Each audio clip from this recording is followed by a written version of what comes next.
Hi friends, welcome to Bonani's Kitchen. আজি মই এটা কেক বনাবলৈ লৈছো। এনে পটাপট বনাবলৈ মন গল বিস্কুটৰ কেক।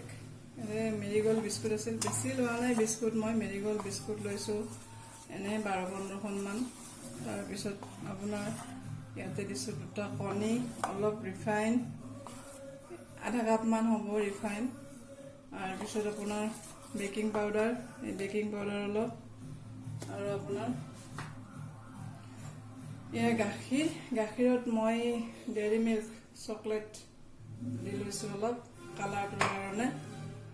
তো এতিয়া মই এইটো এটা হেৰি লৈছোঁ বৰ্তন, ইয়াতে মই আপোনাৰ বস্তুটো দি দিম। আৰু ইয়াতে মই কেৰাহী বনাম, কেৰাহীটো ইয়াৰ কাৰণে মই গৰম হ'ব দিছোঁ। কেৰাহীটোত এয়া মই নিমখ দি দিছোঁ, নিমখটো গৰম হৈ আছে। এতিয়া মই ইয়াতে বেটাৰখিনি দি পেলাই দি দিম।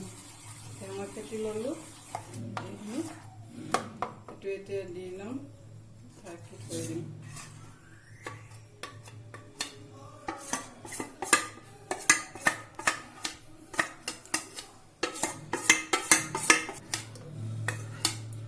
ঢাকি দি পেলাই মই কেৰাহী উঠাই দিম, মই 25-30 মিনিট মান ৰাখি দিম।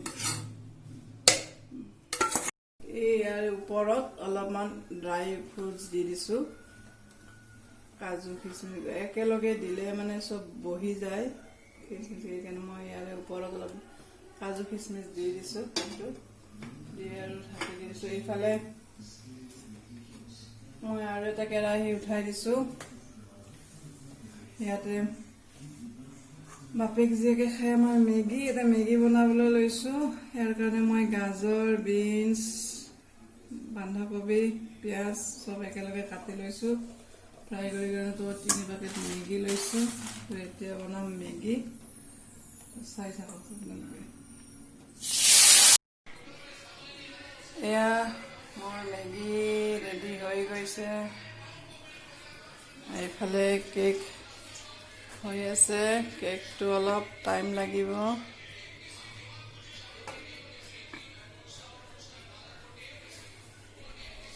তো এতিয়া আমি মেগী খাই লওঁ।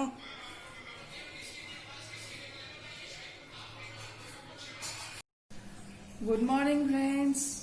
কালি মই ৰাতি আপোনালোকক দেখাইছিলোঁ, মই এটা কেক বনাইছিলোঁ, বিস্কুটৰ কেক। এইটো কালি ৰাতি মই তেনেকৈ নুলিয়ালোঁ, থৈ দিলোঁ। আজি ৰাতিপুৱা এতিয়া ওলালোঁ। এইটো টেষ্টি হৈছে, খাবলৈ চফ্ট হৈছে, কিন্তু এইটো ময়দাৰ নিচিনাকৈ ফুলি নাহে, ইমান ফুলাটো অলপ কম হয়, কিন্তু খাবলৈ বৰ টেষ্টি হৈছে। অলপমান মই টেষ্ট কৰি চাইছিলোঁ। তো কেনে পালে আপোনালোকে? যদি ভাল পালে ৰেচিপিটো শ্বেয়াৰ কৰিব, প্লিজ লাইক কৰিব, ছাবস্ক্ৰাইব কৰিব মোৰ চেনেলটো, আৰু কাষতে থকা বেল আইকনটো প্ৰেছ কৰি দিব।